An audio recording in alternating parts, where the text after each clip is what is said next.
les matins sur Alta Breguans à 7h45 et 8h55, Marion Lanfranchi. Et Frédéric Bertocchini vous donnons rendez-vous dans Ousguard, où tous les jours un invité répond à nos questions liées à l'actualité de la Corse. Une interview sans concession du lundi au vendredi.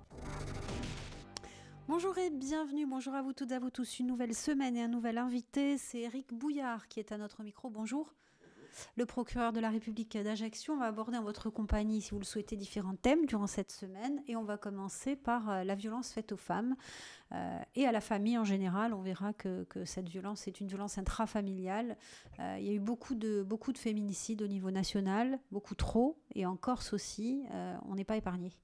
Oui, la Corse est touchée. Elle est touchée par le phénomène dans les proportions qui sont identiques à celles que l'on retrouve sur le continent, ce qui fait dire d'ailleurs aux associations qui s'en occupent que les femmes ne sont pas mieux, ni moins bien, mais pas mieux protégées en Corse, malgré pourtant la densité, on le sait, du réseau familial et social qui existe sur l'île.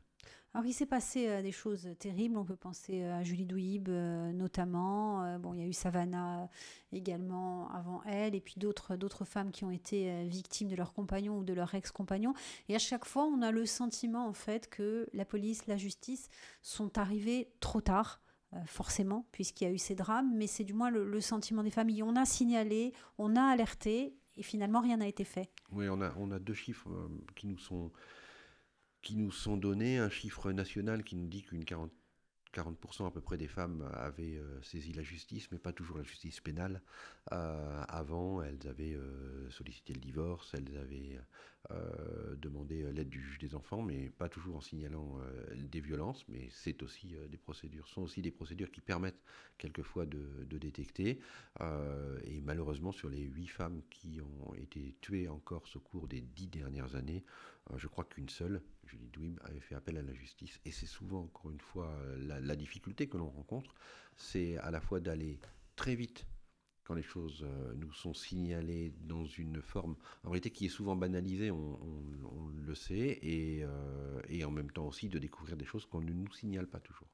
Alors sur le cas de Julie Douib, par exemple, il y avait cette fameuse arme à feu au cœur. On va pas revenir dans l'affaire, mais quand même, la famille dit, on a signalé que l'ex-compagnon avait une arme à feu, et on nous a répondu finalement, tant qu'il ne s'en sert pas, on ne peut rien faire. Alors, je vais bien évidemment surtout pas commenter un dossier que je ne connais pas, qui est d'un ressort voisin, mais surtout que je ne connais pas, et je ne pourrais vous dire malheureusement que des bêtises si je me lançais dans un commentaire. Mais c'est un sujet extrêmement important que celui de l'équilibre entre un ressenti qui est souvent une réalité. Je ne méprise pas ce ressenti chez les femmes qui se séparent ou qui sont encore en relation avec un conjoint violent, et les libertés individuelles. Je suis un franc partisan de la suppression des armes, et tout simplement parce qu'on sait que réduire le nombre d'armes disponibles dans les familles, ça réduit très clairement le nombre de morts violentes. C'est pas moi qui le dis, ce sont des études canadiennes qui me disent que que la législation est québécoise ou américaine, pour dire des choses très clairement, le ratio des morts violentes est de 1 à 4. Donc on combat tous les jours des détentions d'armes illégales. Mais quand une détention d'armes est légale, oui, il faut prouver une infraction pour pouvoir ôter cette arme. Et cette passion qu'ont les Français et les Corses pour les armes, c'est aussi une difficulté. Y compris quand il y a une plainte pour violence conjugale, lorsqu'on a vu quand même des procédures pour des ports d'armes ou pour des détentions d'armes qui ont été menées pour bien moins que ça. C'est vrai, mais il faut faire deux choses. Il faut d'abord pouvoir avoir une condamnation, c'est-à-dire rapporter une preuve. C'est pas toujours simple de rapporter la preuve de fait qui se passe dans une intimité familiale à laquelle on n'a pas nécessairement accès. Et puis ensuite, il faut savoir que la personne a une arme. Et puis enfin, j'allais dire une troisième, parce que c'est malheureusement une réalité, le fait d'enlever une arme ou ces armes à une personne ne l'empêchera pas d'en acquérir souvent une autre, malheureusement, parce qu'on sait ce qu'il en est des circuits parallèles. Donc on mesure la difficulté, on mesure aussi la vigilance, et on sait aussi, parce que ça rejoint ce cas, mais comme tous ceux que j'ai eu à connaître, que chaque fois que ça se produit, c'est un drame, et y compris pour nous. Alors vous disiez donc à chaque fois, il n'y a pas forcément une procédure pénale, il y a une procédure de divorce, une procédure devant le juge des enfants. Ça n'arrive pas au même endroit. Non, ça n'arrive pas toujours au même endroit et c'est tout l'intérêt du travail qu'on a lancé très récemment dans le cadre du Grenelle qui s'est ouvert, qui constitue un accélérateur aussi du travail en réseau qu'on souhaite mener avec les services de l'État, mais aussi de la collectivité territoriale qui a accès par le biais, par exemple, de l'aide sociale à l'enfance à l'intimité des familles et à quelques renseignements sur le climat. Essayer de faire en sorte que ces procédures qui sont quelquefois anodines, je voudrais de l'aide pour mon ménage, je suis un peu fatigué après mon 3e accouchement, je vais me séparer de mon conjoint avec une excuse qui n'est pas en réalité la véritable excuse parce qu'on n'ose pas dire qu'on est victime de violence, eh bien peut-être que toutes ces procédures-là, ce soit l'occasion pour nous de découvrir ce qui se passe en réalité derrière et que les femmes n'osent pas nous dire. On parlait de cette violence faite aux femmes, de cette violence intrafamiliale aussi, parce que on a parlé des féminicides, mais il ne faut pas oublier les enfants qui sont souvent, et ça a fait l'objet aussi d'une campagne de communication, qui sont souvent des victimes, des co-victimes, on ne va pas dire des victimes collatérales. Ce sont des victimes et on le sait depuis très longtemps, ce sont aussi potentiellement de futurs auteurs parce qu'on sait que ces comportements en répétition, ils peuvent exister. Malheureusement, commettre des violences sur son conjoint, c'est aussi démontrer peut-être qu'il y a un modèle éducatif à suivre à un enfant et alors qu'il faut lui montrer que c'est justement l'exemple à ne pas suivre.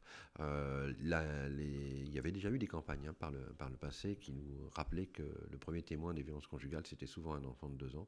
La campagne qui vient d'être menée ici en Corse avec des personnes de l'île qui ont prêté et leur visage et leurs mots à tout cela, eh bien, revient aussi sur ce témoin mineur, ce témoin qui ne peut pas parler et qui peut-être, encore une fois, va en être plus choqué qu'on ne le pense.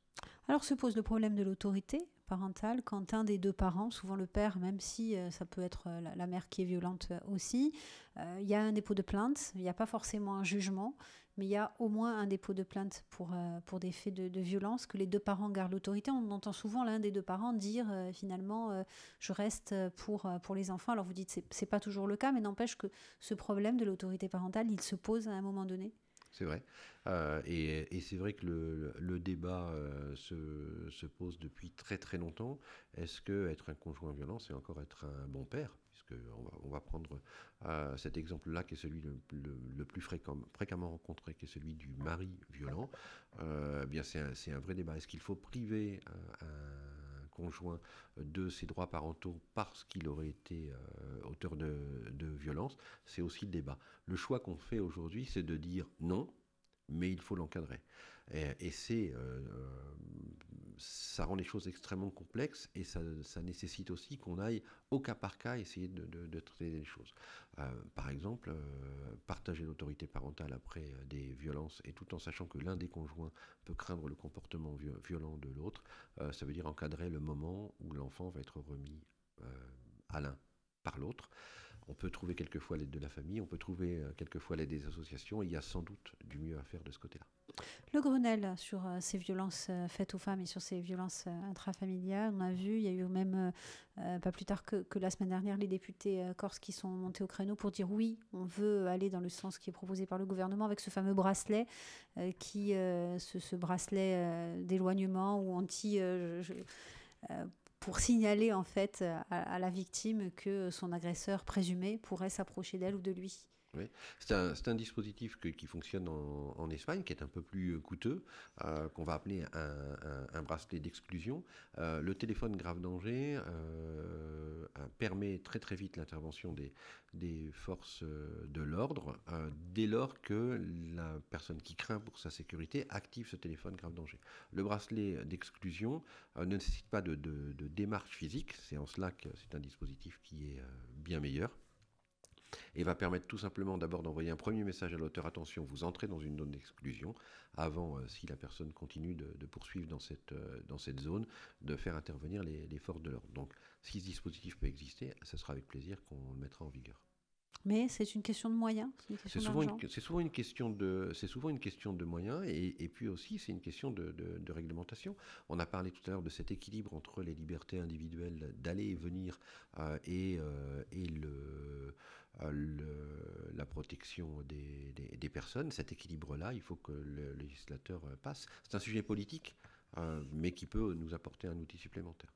Pourquoi cet équilibre sur les libertés individuelles? On prend par exemple le cas en Corse, on entend souvent dire finalement il y a 2 poids 2 mesures selon le délit, selon les libertés individuelles qui ne sont pas forcément respectées dans le cadre de certains délits, sur lesquels on fait très attention dans d'autres.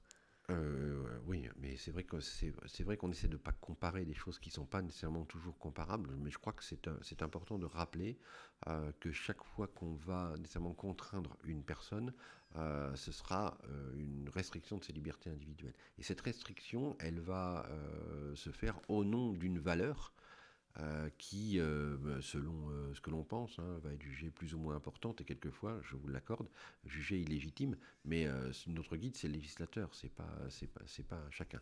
Est-ce que oui ou non, on veut lutter contre les violences faites aux femmes? Oui. Est-ce que ça devient très légitime de restreindre la liberté individuelle?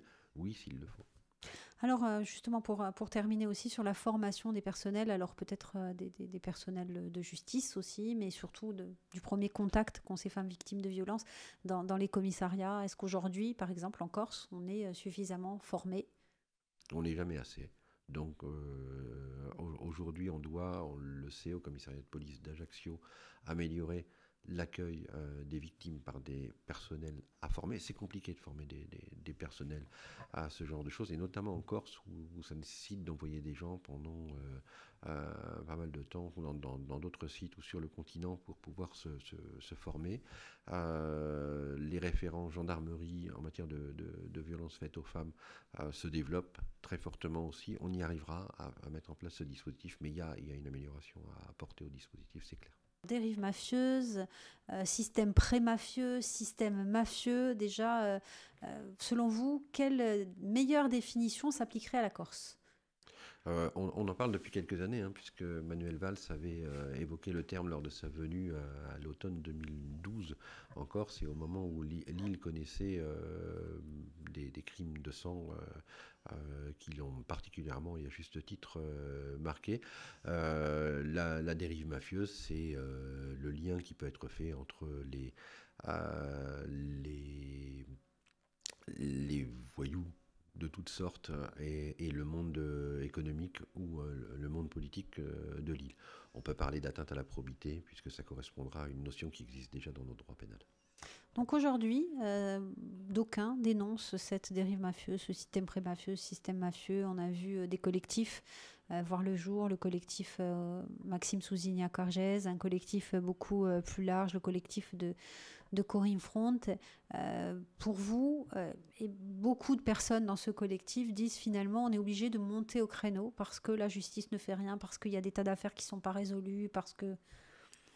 Oui, on peut parler si on veut du taux de résolution des affaires pénales. Je vais pas éviter le sujet. Je vais l'éviter sur la dérive mafieuse parce que je crois que c'est un sujet qui est éminemment politique ou sur lequel d'autres, et notamment le procureur général à Bastia, s'est déjà exprimé en indiquant d'ailleurs que la justice n'avait plus d'autres commentaires à faire que ce qui avait été fait. Et je le pense sérieusement. Il y a un domaine politique dans lequel il ne nous appartient pas, nous, magistrats d'entrée.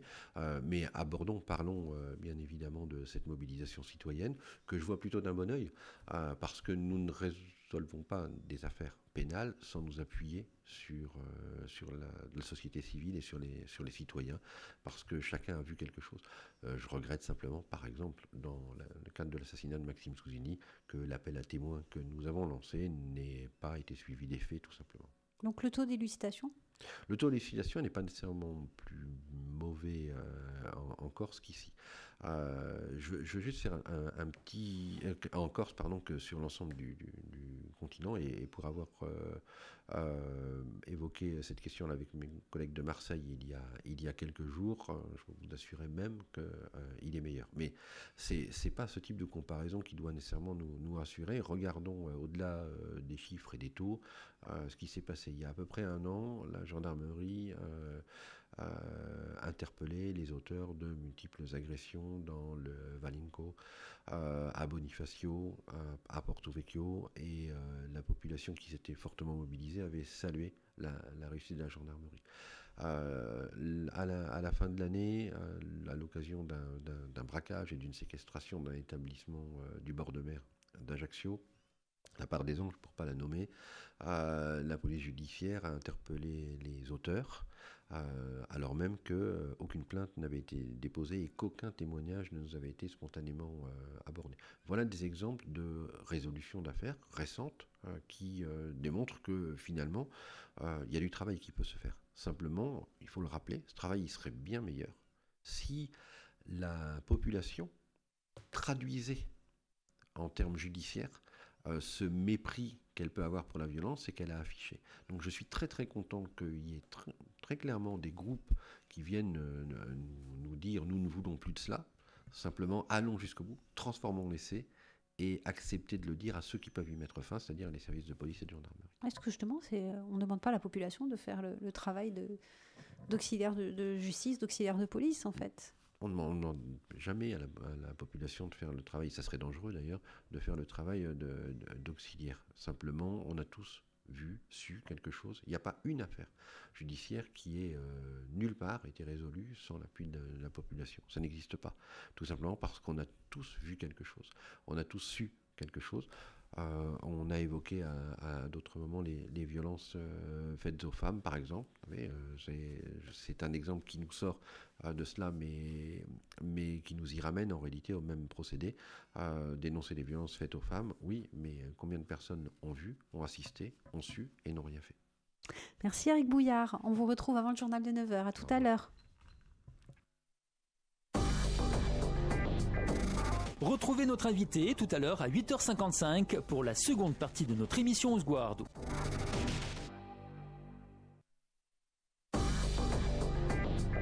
Tous les matins sur Alta Breguans à 7h45 et 8h55, Marianne Lanfranchi et Frédéric Bertocchini vous donnons rendez-vous dans Osguardo où tous les jours un invité répond à nos questions liées à l'actualité de la Corse. Une interview sans concession du lundi au vendredi.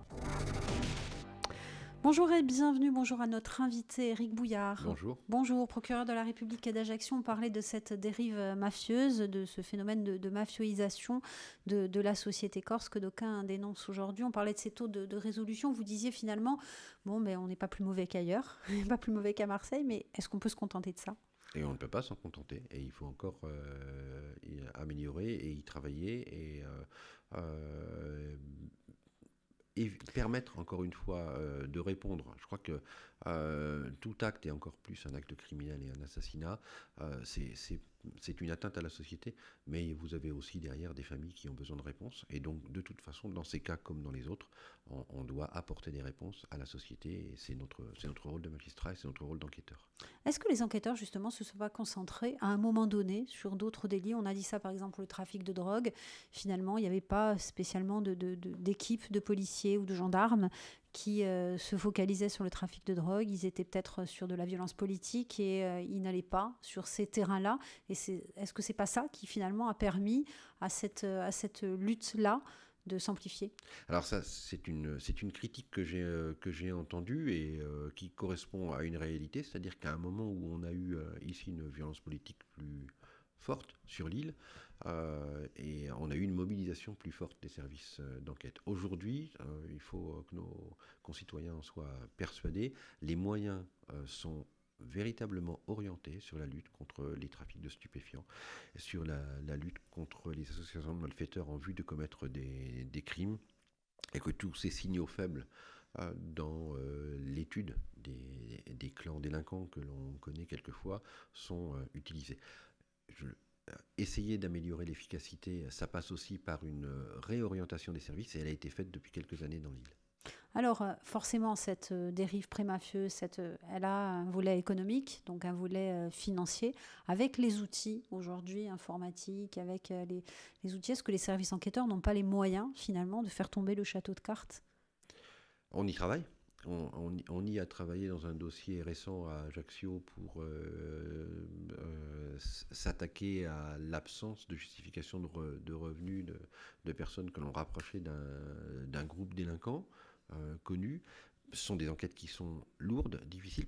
Les moyens informatiques sont ce qu'ils sont aujourd'hui. Simplement, ce qu'il faut savoir, c'est que tout ne passe pas par des comptes bancaires, et tout ne passe pas par des comptes bancaires en France. Donc c'est un travail souvent long que d'arriver à démontrer, puisque c'est notre rôle, de démontrer, pas seulement de soupçonner, que des personnes trichent sur leurs revenus, ou bien, pire encore, se servent sur ceux des autres. Donc cette dérive pré-mafieuse, pour vous, elle existe ? Alors, cette dérive pré-mafieuse, elle est traduite aujourd'hui dans un sentiment qu'expriment les collectifs. Elle est pour nous, elle fait partie très clairement des objectifs depuis au moins 2012, puisque c'est la circulaire de politique pénale qui nous encadre. C'est quoi ? C'est les atteintes à la probité. Ça doit toujours, chaque fois que le politique sort de son rôle, faire l'objet d'une réponse ferme de la justice. Et puis c'est aussi toutes les atteintes à l'économie, et notamment les extorsions. La porosité avec le politique, elle est réelle ? Certaines affaires récentes l'ont démontré, donc c'est une réalité au moins pour les affaires récentes. Après le reste, encore une fois, je l'ai dit, il y a des soupçons qui sont ce qu'ils sont, puis il y a les preuves qu'on va pouvoir rapporter, c'est à ça qu'il faut travailler. Vous avez dit que c'est plus un dossier politique que judiciaire. Oui, c'est un dossier, en tout cas, les commentaires qui peuvent être faits autour, c'est un volet politique plus que judiciaire. Le travail qui doit être fait, c'est de faire en sorte que chaque fois qu'on a des atteintes à la probité, chaque fois que des élus mordent la ligne, eh bien, ils rendent des comptes. Chaque fois que l'économie de l'île, qui souffre déjà suffisamment, est victime de clans, qui vivent au crochet de cette économie, eh bien, on puisse y mettre fin et on puisse aider les petits industriels de l'île à bénéficier et à faire fructifier le fruit de leur travail. Ça veut dire que quand finalement les collectifs, certains élus disent l'État ne nous donne pas les réponses appropriées, notamment en termes de fiscalité, pour pouvoir balayer certains appétits. Si c'est un dossier politique, ça veut dire ça aussi ? Ça veut dire que de toute façon, il y a une réponse qui doit être apportée politiquement. Nous, on essaye à notre niveau, au niveau judiciaire, d'apporter la réponse dossier par dossier et pas sur une thématique particulière. Le parquet national financier de Bastia. Le pôle économique financier de Bastia a des résultats qui ne sont pas nécessairement toujours connus de tous, parce que tout le monde ne va pas nécessairement aux audiences du tribunal correctionnel de Bastia et qu'on n'a pas nécessairement toujours le rendu. Je peux vous assurer, pour échanger avec eux régulièrement, que les résultats sont là. C'est parti, on a l'impression que c'est parti et puis que ça a été en décroissance. Nous, on a eu un dossier phare qui a retenu l'attention, et des dossiers de ce type, il faut souhaiter qu'on n'en ait pas nécessairement trop. Mais il y a aussi tous ces petits dossiers de tous les jours qui ne retiennent pas l'attention, qui passent peut-être sous le seuil radar journalistique, mais qui, je vous jure, existent véritablement. On va parler de la radicalisation. Il s'est passé des choses notamment à la maison d'arrêt de Borgo en termes de radicalisation. Où est-ce qu'on en est aujourd'hui ? Il s'est passé des choses dramatiques également à l'échelle nationale. En Corse, est-ce qu'il y a une cellule de suivi ? Comment ça se passe ? Oui, il y a une cellule de suivi qui est dirigée, mais à laquelle je participe pour la Corse du Sud et par la préfecture, le même dispositif avec la participation du parquet de Bastia. Existe en Haute-Corse, et cette cellule est destinée à échéance extrêmement régulière à passer en revue tous les cas qui peuvent présenter à un moment ou à un autre peut-être un risque de passage à l'acte. Alors, les faits de Borgo, j'en ai, comme tout le monde, entendu parler, et c'est vrai que ça a été une surprise, comme à chaque fois, d'ailleurs, malheureusement, que cela arrive. Ils n'avaient pas nécessairement été traduits en termes d'évaluation préalable. Le travail qui est fait avec la préfecture, c'est justement d'essayer d'évaluer tout ce qu'on appelle les signaux faibles au sein de la population. Nous n'avons pas aujourd'hui en Corse de personnes considérées comme radicalisées et susceptibles de passer à l'acte. Je crois que c'est quand même quelque chose d'important. Et ce n'est pas le cas sur l'ensemble du territoire national dans les groupes qui suivent les individus dits radicalisés. Ça ne veut pas dire pour autant que certains individus qui ne présentent pas les signes de radicalisation ne se fassent pas l'objet d'un suivi. Je peux bien évidemment pas en dire plus. C'est un petit nombre de personnes, vraiment petit, qui est concerné en Corse du Sud. Il ne peut s'agir que de signaux extrêmement faibles, mais nous essayons très régulièrement de les évaluer. Sur cette affaire de Borg, donc, ça n'a pas été retenu comme un acte radicalisé. Pourtant, les organisations syndicales pénitentiaires disaient qu'il y avait eu des signes avant-coureurs, qu'elles avaient ensuite eu accès au dossier. Est-ce qu'on pourrait se retrouver dans une situation où finalement les choses ont été un peu mises sous le tapis ? Alors, là aussi, c'est très compliqué de venir parler d'un dossier que je ne connais pas.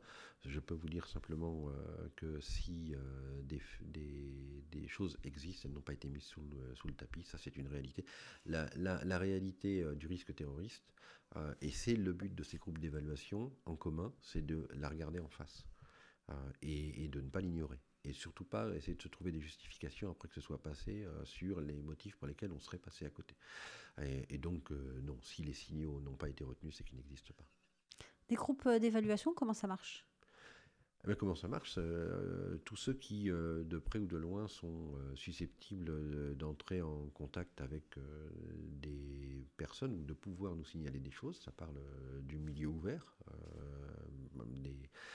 des policiers, des gendarmes, des services de renseignement qui ont en charge la lutte contre la radicalisation, le SPIP, pour les personnes qui sont placées sous main de justice, la santé, mais aussi le milieu fermé, la maison d'arrêt, se retrouvent à échéance régulière pour échanger sur certains cas, pour signaler éventuellement d'autres cas de personnes qui, à raison peut-être de leur comportement, à un moment, non pas se sont montrées radicalisées, puisque je le répète, aucun cas n'a été signalé comme tel, mais pourraient peut-être justifier d'une évaluation commune. Ensuite, un service est chargé de faire cette évaluation, et cette évaluation est discutée dans ce groupe.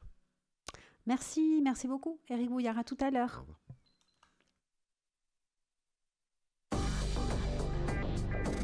Retrouvez notre invité tout à l'heure à 8h55 pour la seconde partie de notre émission Ousguardo.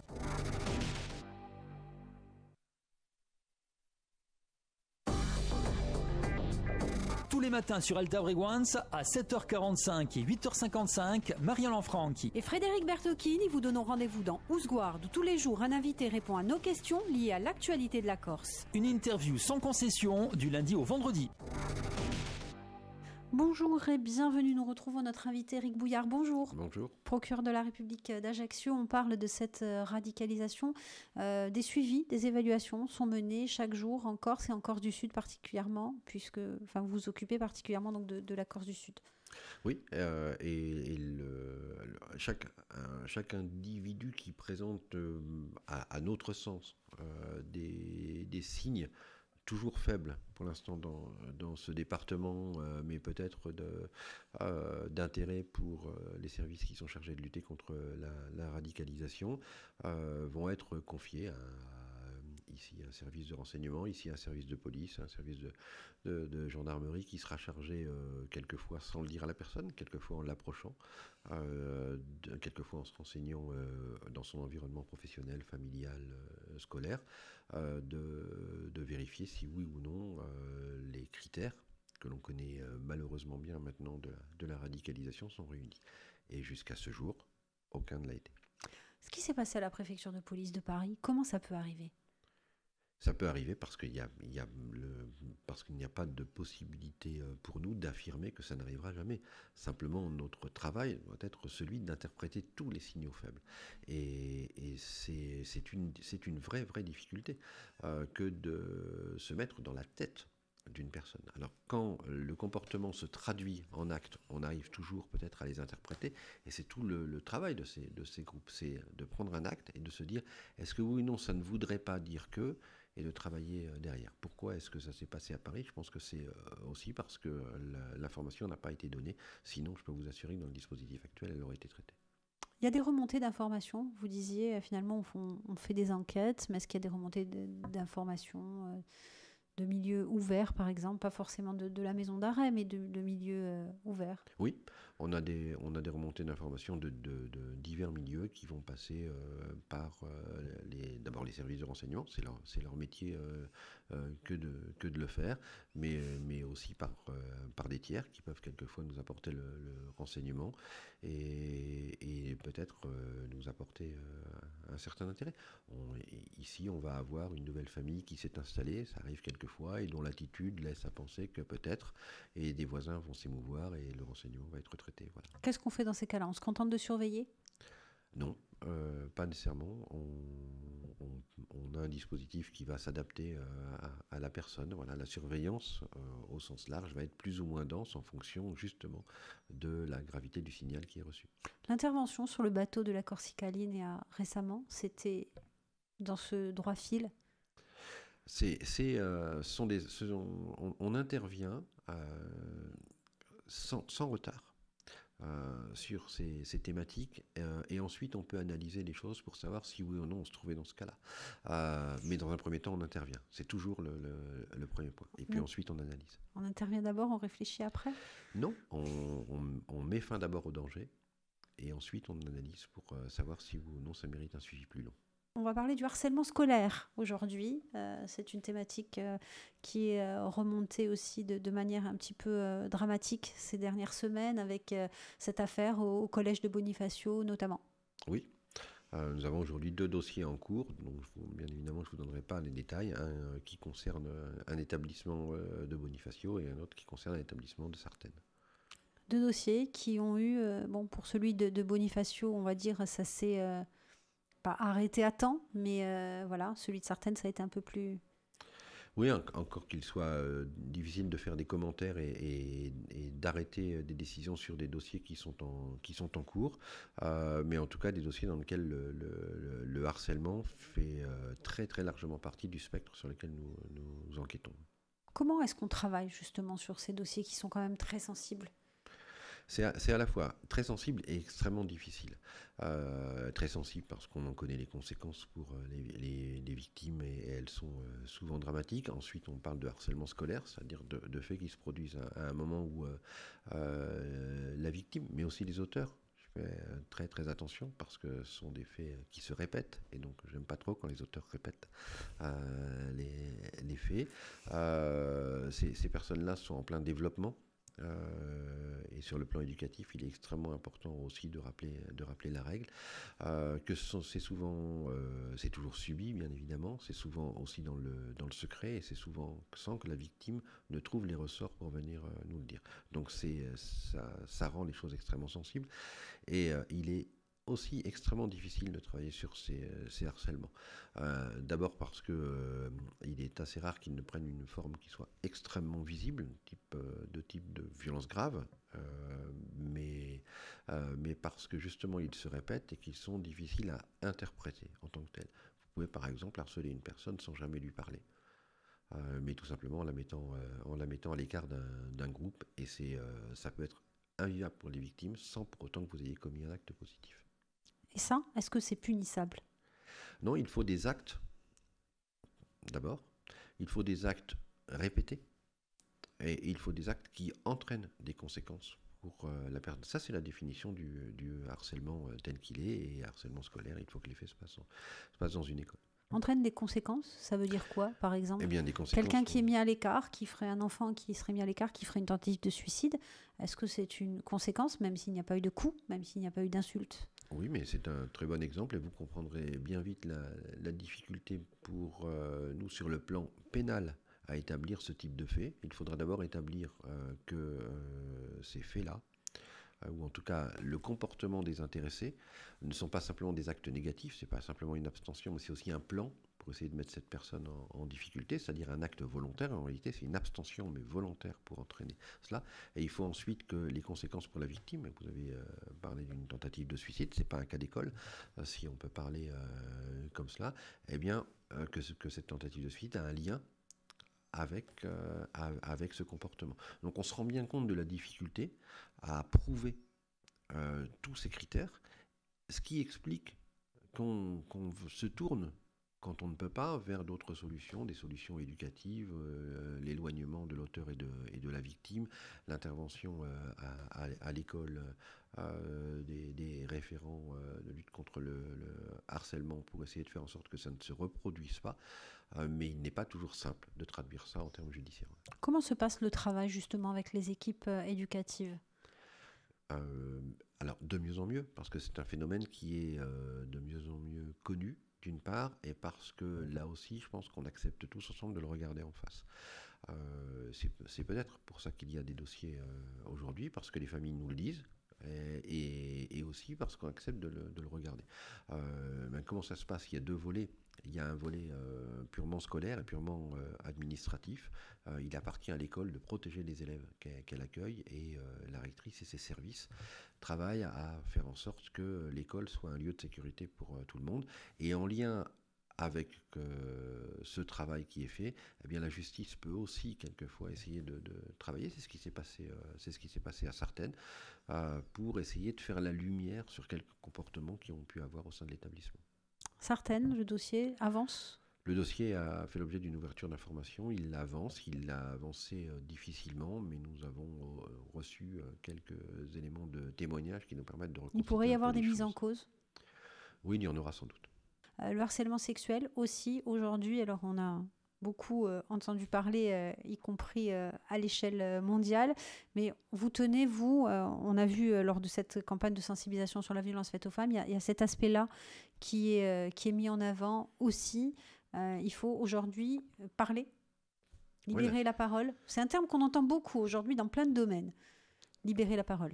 Oui, libérer la parole, encore faut-il la libérer dans un temps proche, souvent, pour nous permettre de travailler derrière. Il faut recevoir la parole. En tout cas, c'est ce qu'il faut se dire. N'a d'intérêt que si on arrive à transformer l'essai et véritablement à donner des suites à cette parole. Alors, c'est vrai qu'il y a un dossier récent, là encore une fois, sur lequel je ne vais pas nécessairement développer parce qu'il est en cours. Il faut savoir qu'on a assez peu de dossiers de ce type. La campagne, elle est axée sur le harcèlement au travail.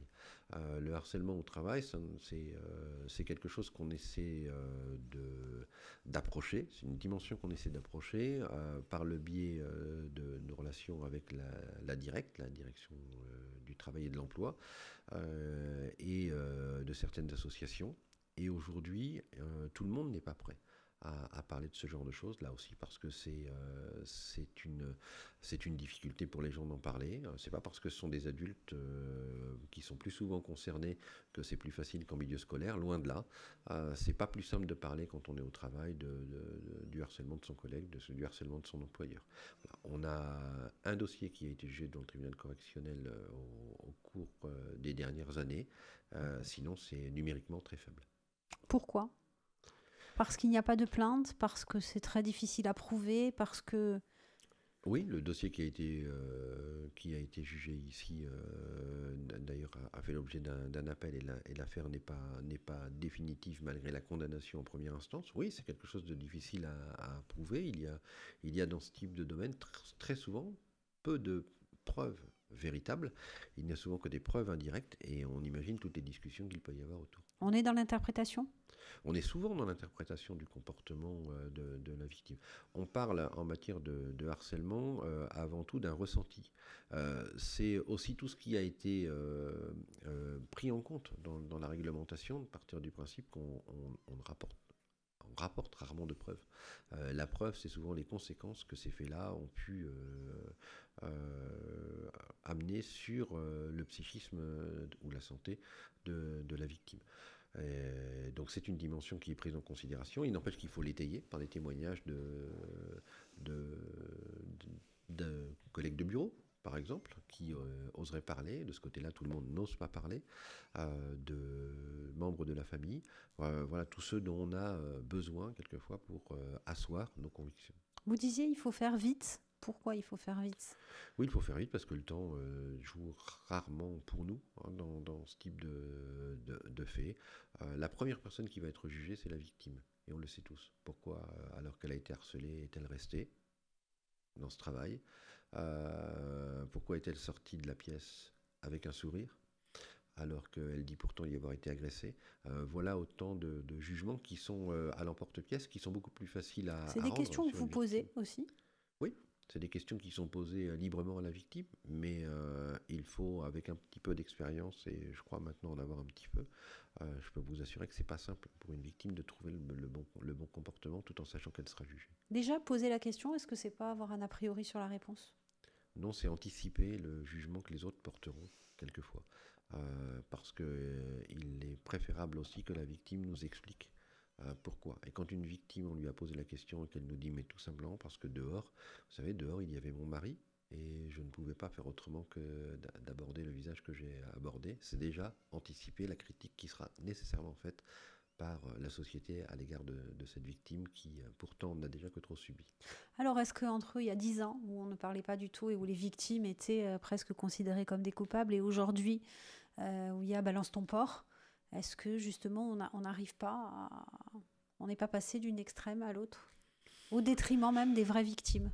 Oui, on le sait, il y a un phénomène de balancier, puis il y a un risque toujours d'instrumentalisation autour de ces questions-là. Et aujourd'hui, autant sans doute hier, il était quasiment impossible de dénoncer ce type de fait, autant aujourd'hui, ça devient trop facile. Et si vous passez l'expression, il ne faut pas que ça devienne non plus une tarte à la crème et que tout le monde puisse pouvoir le dire comme ça. Notre rôle au milieu de tout ça, il n'est pas simple, parce qu'il faut arriver à prouver les cas, et c'est pour ça qu'on a besoin de le savoir relativement vite. Dans certains dossiers, il peut arriver qu'on retrouve des gens qui viennent nous aider et nous dire « mais je me suis trouvé il y a quelques années dans la même situation et je n'ai pas osé dire quoi que ce soit ». Ça peut aussi quelquefois renforcer un témoignage. Le cas de Patrick Bruel, avec ces témoignages qui arrivent. Ça peut faire partie de ces cas-là. Dans ce dossier, on travaille toujours sur l'identification des personnes qui voudraient apporter leur témoignage. J'en dirai pas plus. Leur audition, et ensuite on pourra dire si oui ou non les faits nous apparaissent caractérisés ou pas, et prendre la décision qui s'impose. À l'heure qu'il est À l'heure qu'il est, nous avons une victime qui a dénoncé des faits, qui est crédible, et une personne mise en cause qui nie les faits. Voilà ce que je peux vous en dire. On va parler d'occupation du domaine public, et en priorité d'occupation du domaine public maritime. Ça fait couler beaucoup d'encre cet été. On vous a entendu réagir, on a entendu la préfète aussi, et puis les associations. Finalement, on en est où aujourd'hui ? D'abord, la saison, elle est terminée. Elle ne s'est pas nécessairement si mal passée que cela. Et je crois en grande partie que les intérêts de tous ont été globalement respectés. On a une réglementation qui connaissait pour l'année 2019 un premier virage, à savoir que oui, l'entrée en vigueur du PADUC dans son intégralité se faisait, et ça mettait en danger, ou ça interdisait tout simplement l'occupation du domaine public par certains établissements. L'autorité administrative, la préfète, avait autorisé uniquement une partie de certains établissements au motif qu'il s'agissait de personnes qui respectaient par le passé la réglementation au titre des années transitoires. D'autres avaient fait l'objet d'un refus d'AOT, d'autorisation d'occupation temporaire du domaine public. Mon rôle à moi, ça a été de faire respecter cette réglementation en vigueur, et c'est pour ça qu'on a eu, dans des cas rares, des enlèvements de transat ici ou là, essentiellement sur la période du mois de juillet, qui n'ont pas toujours été compris, mais de manière plus ou moins entendue par les propriétaires des établissements qui savaient pourtant qu'ils étaient en infraction, qui ont été, si j'en crois les commentaires, plutôt appréciés par la population. Alors, on va se faire l'avocat du diable, et ces mêmes propriétaires qui disaient finalement on a enlevé 50 transats chez nous, on en a laissé 300 au Club Med de Cargèse. Oui, la discussion, elle avait eu lieu auparavant, et ils ne pouvaient pas, encore une fois, ignorer ce qu'il en était. D'abord, les propriétaires qui s'étaient vus refuser l'autorisation d'occupation du domaine public maritime, c'était, je le dis, des gens qui ne respectaient pas la réglementation des années précédentes, ce qui n'était pas nécessairement le cas du Club Med de Cargèse. Et le Club Med de Cargèse, comme les autres, avait vu très largement son autorisation d'occuper le domaine public maritime restreinte pour l'année 2019. Et pour dire les choses très clairement, elle devrait sauter l'année prochaine, comme pour les autres. Comme pour les autres, s'il reste ouvert. Oui, mais ça, c'est pas ma décision, c'est une décision de l'autorité administrative, qu'on s'entende bien, encore une fois. Moi, mon rôle, c'est pas de prendre ce type de décision, c'est en tout cas ce qui a été annoncé, et je crois que la préfète de Corse tient ses engagements. Donc sur ces domaines publics, qu'est-ce que vous pensez aussi? Il y a beaucoup de municipalités qui ont repris la gestion de ces AOT. Vous pensez que c'est une bonne chose? Il vaut mieux que l'autorité reste à l'État? Alors ça peut être fait, mais dans un cadre extrêmement précis, et à la condition que les communes le fassent. Toutes les communes ne l'ont pas fait, notamment Porto Vecchio.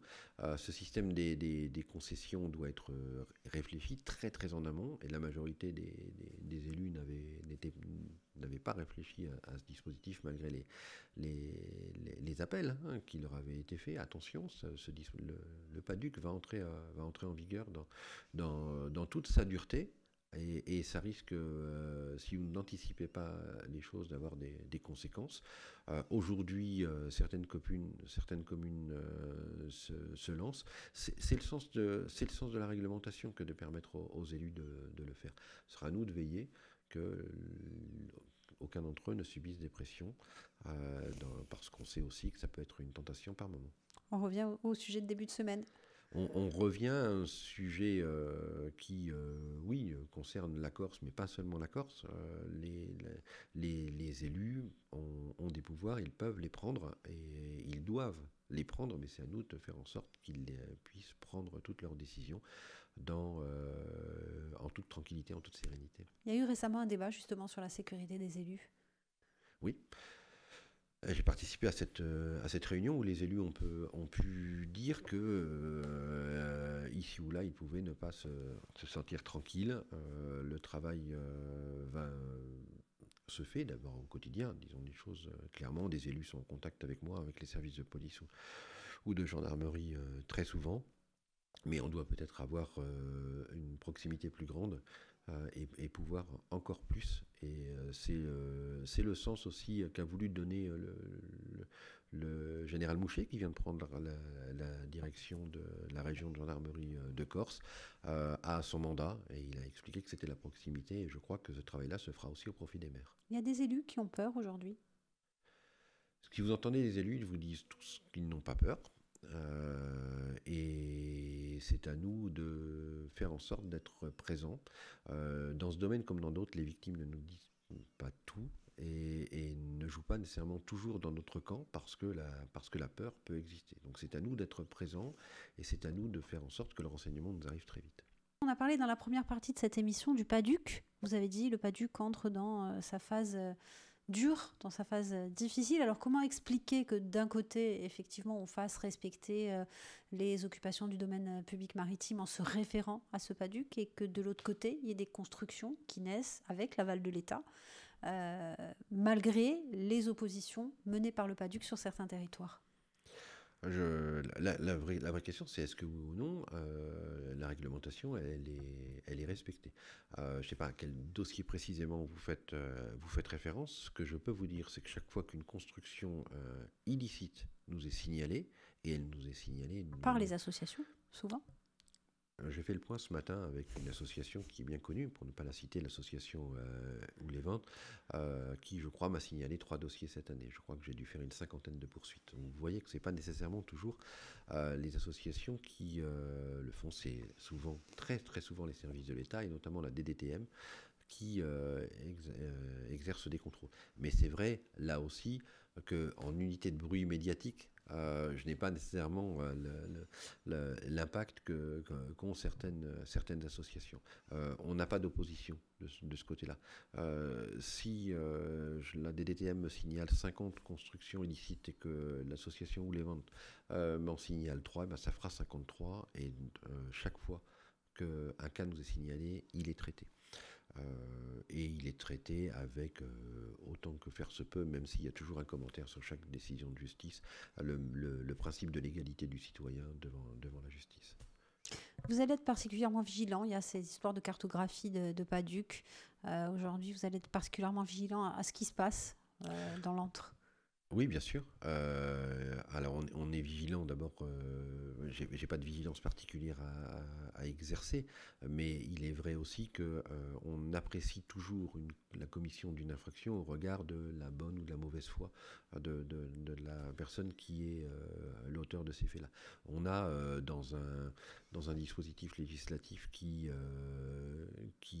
est celui-là. On a encore l'annulation récente d'un PLU sur la commune de Propriano. Ça entraîne une certaine insécurité juridique et vous avez des gens qui peuvent se faire de bonne foi piéger dans ce dispositif d'insécurité juridique. Mais vous avez, dans la majorité des cas, quand même une grande partie de personnes qui tentent tout simplement de contourner la loi et qui se font attraper au passage. Et chaque fois que ce sera le cas, eh bien, ces personnes-là seront traduites dans le tribunal correctionnel. On va conclure, Éric Bouillard, sur la situation judiciaire en Corse. Il y a eu beaucoup de choses qui ont été dites, beaucoup de choses qu'on a vues transpirer dans la presse aussi, avec pas forcément un long fleuve tranquille du point de vue judiciaire. Aujourd'hui, vous dites finalement tout va bien ? Non, je dis pas que tout va bien. Je dis que entre ceux qui disent tout va bien et ceux qui disent c'est dramatique, tout va mal, il y a à essayer d'objectiver les choses. Je l'ai dit tout à l'heure, quand on nous annonce haut et fort et sans aucun chiffre à l'appui que les taux de résolution sont très très mauvais en Corse, la réponse c'est non, ils ne sont pas très mauvais. Sur la délinquance moyenne, ils sont même meilleurs que dans bon nombre de ressorts, mais c'est normal parce que l'île est un petit endroit et où beaucoup de gens se connaissent. Sur la délinquance forte, criminelle, celle du haut du spectre, les taux d'élucidation ne sont pas nécessairement plus mauvais et d'ailleurs quelquefois meilleurs que ceux que l'on va retrouver dans d'autres endroits du continent. Simplement, on mesure qu'on a encore des marges de progression. Oui, on le sait, bien évidemment. Tout le travail qui doit être fait, c'est le travail qui consistera à dire la vérité à la population. Donc, quand on n'a pas réussi à élucider une affaire, il faut savoir dire on n'a pas réussi à élucider une affaire. Mais quand l'affaire est élucidée, je crois, à un moment ou à un autre, il faut aussi peut-être arrêter de contester systématiquement les résultats de l'enquête. Et le procureur général qui demande le dessaisissement de la C'est un sujet sur lequel il s'est exprimé et sur lequel, pour ma part, j'ai indiqué que je ne m'exprimerai pas.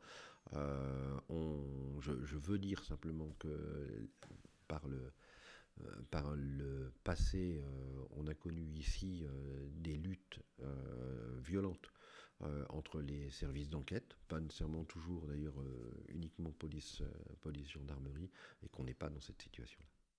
Merci Éric Bouillard, merci. On terminera sur cette note positive. Absolument. Merci.